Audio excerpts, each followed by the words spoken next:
سپہر کے 3 بجے ہیں۔ السلام علیکم، یہ ریڈیو پاکستان ہے۔ عبدالقدیر سے خبریں سنیے۔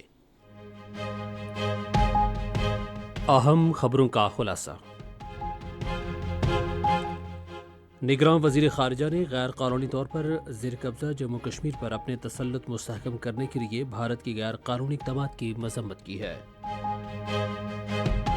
غیر قانونی طور پر مقیم غیر ملکیوں کی واپسی کا عمل جاری ہے اور اب تک 4,35,000 سے زیادہ افغان باشندے اپنے وطن واپس چلے گئے ہیں۔ سعودی عرب کی تیل کمپنی ارامکو نے تیل کی مارکیٹنگ کی ایک پاکستانی کمپنی کے 40% حصص خرید لیے ہیں۔ پاکستان نے ایران کے جنوب مشرقی علاقے میں پولیس کے صدر دفاتر پر دہشت گردوں کے حملے کی مذمت کی ہے، جس میں 11 سیکیورٹی اہلکار ہلاک ہو گئے تھے۔ وسطی اور جنوبی غزہ میں اسرائیل کی جاری بمباری میں 12 فلسطینی شہید ہو گئے ہیں۔ ممتاز اداکار کمال احمد رضوی کی 8ویں برسی آج منائی جا رہی ہے، اور آج برتھ ڈے کے چوتھے دن آسٹریلیا نے پاکستان کو 360 رن سے ہرا دیا۔ اور اب خبریں تفصیل کے ساتھ۔ وزیر خارجہ جلیل عباس جیلانی نے اقوام متحدہ، اسلامی تعاون تنظیم اور یورپی یونین کی قیادت کے نام اپنے خطوط میں ان کی توجہ بھارت کی غیر قانونی زیر قبضہ جموں کشمیر کی حیثیت کے بارے میں بھارتی سپریم کورٹ کے حالیہ غیر قانونی فیصلے کی جانب مبذول کرائی ہے۔ وزیر خارجہ نے ان خطوط میں اس بات پر زور دیا کہ بین الاقوامی قانون کے تحت ملک کی قانون سازی اور عدالتی فیصلے عالمی سطح پر تسلیم شدہ متنازع علاقے کی حتمی حیثیت کا تعین نہیں کر سکتے۔ انہوں نے غیر قانونی طور پر بھارت کے زیر قبضہ جموں کشمیر پر اپنا تسلط مستحکم کرنے کے لیے بھارتی حکومت کے غیر قانونی اقدامات اور جموں کشمیر کے عوام کے حقوق کی مسلسل خلاف ورزی کی مذمت کی۔ وزیر خارجہ نے کہا کہ بھارت کی 5 اگست 2019 کی غیر قانونی اور یک طرفہ کارروائی اور اس کے بعد کیے گئے اقدامات کا مقصد مقبوضہ کشمیر میں آبادی کے تعصب اور سیاسی منظر کو تبدیل کرنا ہے۔ انہوں نے بھارت کی سپریم کورٹ کے حالیہ فیصلے کو بین الاقوامی قانون اور اقوام متحدہ کی سلامتی کونسل کی قراردادوں خصوصاً 1957 میں پیش کی گئی قرارداد کی خلاف ورزی قرار دیا۔ برطانیہ میں مقیم کشمیریوں اور پاکستان کے گروپوں نے برطانوی پارلیمنٹ میں مسئلہ کشمیر اٹھانے پر اسکاٹش نیشنل پارٹی کے رہنما اور رکن پارلیمنٹ ایلسن تھیفس کو سراہا ہے۔ کشمیر میڈیا سروس کے مطابق ایلسن نے برطانوی حکومت پر زور دیا ہے کہ وہ نام نہاد سپریم کورٹ کے فیصلے کے معاملے میں بھارت کے کینگرو کورٹ کا اپنے طور پر جائزہ لے لے، جس میں غیر قانونی طور پر بھارت کے زیر قبضہ جموں کشمیر کی خصوصی حیثیت کے خاتمے کی توثیق کی گئی تھی۔ برطانوی پارلیمان میں کشمیر کا معاملہ اس وقت زیر بحث آیا جب رکن پارلیمنٹ پال برسٹو نے ایوان میں کشمیر کے درینہ تنازع کے بارے میں ایک کانفرنس کی صدارت کی۔ پاکستان نے ایران کے جنوب مشرقی علاقے میں پولیس کے صدر دفاتر پر دہشت گرد حملے کی شدید مذمت کی ہے، جس کے نتیجے میں 11 سیکیورٹی اہلکار ہلاک اور متعدد زخمی ہو گئے تھے۔ آج ایک بیان میں دفتر خارجہ کی ترجمان ممتاز زہرا بلوچ نے کہا کہ پاکستان اس ناقابل بیان سانے کی مشکل گھڑی میں ایرانی حکومت اور اپنے ایرانی بھائیوں کے ساتھ مکمل یکجہتی کا اظہار کرتا ہے۔ ترجمان نے کہا کہ دہشت گردی عالمی امن و سلامتی سمیت علاقائی امن کے لیے خطرہ ہے اور وقت کا تقاضا ہے کہ اسے دو طرفہ اور علاقائی تعاون سمیت تمام ذرائع سے روکا جائے۔ افغان باشندوں سمیت غیر قانونی طور پر مقیم غیر ملکیوں کی باعزت اور محفوظ انداز میں ان کے وطن واپسی کا سلسلہ جاری ہے۔ گزشتہ روز غیر قانونی طور پر مقیم 1,634 افغان باشندے اپنے ملک واپس چلے گئے۔ اب تک غیر قانونی طور پر مقیم 4,35,152 افغان باشندے افغانستان واپس جا چکے ہیں۔ الیکشن کمیشن نے عام انتخابات کے لیے ڈسٹرکٹ ریٹرننگ افسروں اور ریٹرننگ افسروں کی تربیت دوبارہ شروع کی ہے۔ الیکشن کمیشن کے ترجمان کے مطابق تربیت منگل تک مکمل ہوگی۔ انتخابات کے لیے مجموعی طور پر 144 ڈسٹرکٹ ریٹرننگ افسروں اور 859 ریٹرننگ افسروں کو تربیت دی جا رہی ہے۔ یہ خبریں آپ ریڈیو پاکستان سے سن رہے ہیں۔ سعودی عرب کی تیل کمپنی ارامکو نے ایک معاہدے پر دستخط کیے ہیں، جس کے تحت اسے پاکستان کی ایک تیل کی marketing company gas and oil limited کے 40% حصص حاصل ہو جائیں گے۔ ارامکو کی مصنوعات اور صارفین کے ایگزیکٹو نائب صدر یاسر مفتی نے سمجھوتے پر دستخط کیے۔ Pakistan gas and oil limited ملک میں مختلف قسم کے ایندھن، موبائل آئل اور دوسرے اشیاء فروخت اور ذخیرہ کرنے والی بڑی کمپنیوں میں سے ایک ہے۔ معاہدے کے ذریعے ارامکو کمپنی پہلی بار پاکستان میں ایندھن کی ریٹیل فروخت کی منڈی میں داخل ہوئی ہے، جو بین الاقوامی سطح پر اس کمپنی کے کاروبار کو مستحکم کرنے کی حکمت عملی کا حصہ ہے۔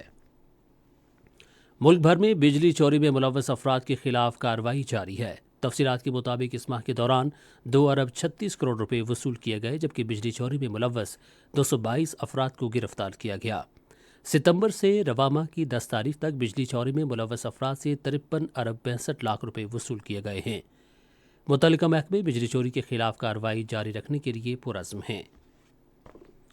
خیبر پختونخوا کے نگراں وزیر اعلیٰ ارشد حسین شاہ نے کہا ہے کہ حکومت صوبے میں سلامتی کی صورتحال یقینی بنانے کے لیے تمام دستیاب وسائل بروئے کار لائے گی۔ آج ایبٹ آباد میں ایک اجلاس کی صدارت کرتے ہوئے کہا کہ سیکیورٹی نظام کو مضبوط بنانے کے لیے پولیس کی تمام سہولتیں فراہم کی جائیں گی۔ انہوں نے ہزارہ ڈویژن میں جاری ترقیاتی منصوبوں کی سیکیورٹی بڑھانے کی بھی ہدایت کی۔ بلوچستان کے نگراں وزیر اعلیٰ میر علی مردان خان ڈومکی نے کہا ہے کہ کوئٹہ شہر کو خوبصورت بنانے کے لیے اقدامات کیے جا رہے ہیں۔ انہوں نے یہ بات آج کوئٹہ میں رابطہ سڑک پدنی روڈ کو دورویا بنانے کا افتتاح کرتے ہوئے کہی۔ انہوں نے کہا کہ نگراں صوبائی حکومت نے عوام کی سہولت کے لیے کوئٹہ کے ترقیاتی پیکج پر کام کی رفتار تیز کر دی ہے۔ کویت کے ولی عہد شہزادہ شیخ مشال الاحمد الجابر الصباح کو اپنے پیشرو شیخ نواف کے انتقال کے بعد نیا امیر نامزد کیا گیا ہے۔ شیخ مشال کویت کے 17ویں حکمران بن گئے ہیں اور اگلے 1 سال کے دوران وہ نئے ولی عہد کی نامزدگی کر سکیں گے۔ وہ 2004 سے 2020 تک کویت نیشنل گارڈ کے نائب سربراہ رہے اور جب شیخ نواف حکمران بنے تو انہیں ولی عہد نامزد کیا گیا۔ شیخ نواف جو اپنے سوتیلے بھائی کے انتقال کے بعد 2020 میں تخت نشین ہوئے، کل 86 برس کی عمر میں انتقال کر گئے۔ وسطی اور جنوبی غزہ میں اسرائیل کے جاری حملوں میں کم سے کم 12 فلسطینی شہید ہو گئے ہیں۔ غزہ میں وزارت صحت نے کہا ہے کہ اسرائیلی فوجیوں نے دیر البلاح شہر پر بمباری کی، جس کے نتیجے میں متعدد شہری شہید ہوئے۔ اسرائیلی حملوں میں 7 اکتوبر سے اب تک 18,787 فلسطینی شہید ہو چکے ہیں۔ صحت کے عالمی ادارے نے کہا ہے کہ غزہ کے سب سے بڑے ہسپتال کا ایمرجنسی کا شعبہ خون میں نہا گیا ہے اور اسے بحال کرنے کی ضرورت ہے، جہاں سینکڑوں زخمی افراد موجود ہیں۔ اقوام متحدہ کے ادارے نے سماجی رابطے کی ویب سائٹ ایکس پر کہا کہ زخمی مریضوں کے فرش پر آپریشن کیے جا رہے ہیں۔ صحت کے عالمی ادارے کی ٹیم کے مطابق الشفا اسپتال میں ہزاروں افراد پناہ لیے ہوئے تھے۔ عالمی ادارے نے کہا ہے کہ انہیں خوراک، پانی اور پناہ فراہم کرنے کے لیے انسانی بنیادوں پر کثیر الجہتی رد عمل کی ضرورت ہے۔ ممتاز اداکار کمال احمد رضوی کی 8ویں برسی آج منائی جا رہی ہے۔ وہ 1930 میں بھارت کے صوبے بہار میں پیدا ہوئے۔ کمال احمد رضوی کا فن آج بھی ان کے مداحوں کے دلوں کو لطف اندوز کرتا ہے۔ کمال احمد رضوی ہدایت کار، اداکار اور ڈرامہ نویس جیسی کثیر الجہتی صلاحیتوں کے مالک تھے۔ انہوں نے پاکستان ٹیلی ویژن کی ڈرامہ سیریز الف نون کے ذریعے شہرت پائی۔ انہوں نے بچوں کے لیے ادب تخلیق کیا اور بچوں کی دنیا اور تعلیم و تربیت جیسے اشاعتی اداروں کی ذمہ داری سنبھالی۔ کمال احمد رضوی 2015 میں آج کے دن انتقال کر گئے تھے۔ انہوں نے مزاح اور پاکستان کے ادبی منظرنامے پر انمٹ نقوش چھوڑے ہیں۔ انہیں کراچی میں سپرد خاک کیا گیا۔ تاریخی روایتی تہوار چاؤمش چترال کی وادی کیلاش میں باضابطہ طور پر شروع ہو گیا ہے۔ فیسٹیول میں جانوروں کی قربانی، گندم کے آٹے سے تیار کیے گئے روایتی پکوان، الاؤ اور روایتی ڈانس سمیت تاریخی تقریبات شامل ہیں۔ چاؤمش تہوار سے لطف اندوز ہونے کے لیے بڑی تعداد میں مقامی اور غیر ملکی سیاح کیلاش پہنچ گئے ہیں۔ آج پرتھ میں آسٹریلیا نے پہلے کرکٹ ٹیسٹ کے چوتھے روز پاکستان کو 360 رنز سے ہرا دیا۔ سکور یہ رہا: آسٹریلیا 487 اور 233 رنز پر 5 کھلاڑی آؤٹ پر اننگز ختم کرنے کا اعلان۔ پاکستان 271 اور 89 رنز پر تمام کھلاڑی آؤٹ۔ ریڈیو پاکستان آج تیسرے پہر 4:05 پر قومی نشریاتی رابطے پر ایک خصوصی دستاویزی پروگرام نشر کرے گا۔